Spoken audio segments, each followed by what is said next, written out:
نون ساکن یعنی جزم والی نون اور تنوین یعنی دو زبر، دو زیر اور دو پیش کے بعد حروف حلقی یعنی حمزہ، ہا، عین، حا اور غین، خاء میں سے کوئی بھی حرف آ جائے تو وہاں پر اظہار ہوگا۔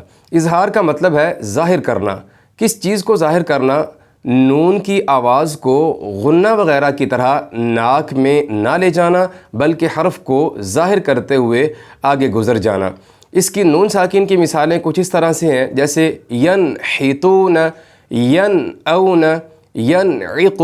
اور تنوین کی مثالیں دیکھیے، عذابا علیما، جرف، ہار، شیء، علیم۔ اب یہ دیکھیے کہ نون ساکن اور تنوین کے بعد حروف حلقی کے آنے کے ساتھ آواز کو غنہ کی طرح ناک میں نہیں لے جایا گیا بلکہ آواز کو ظاہر کرتے ہوئے آگے گزر گئے ہیں۔ اسی کو نون ساکن یا تنوین کا اظہار کہتے ہیں۔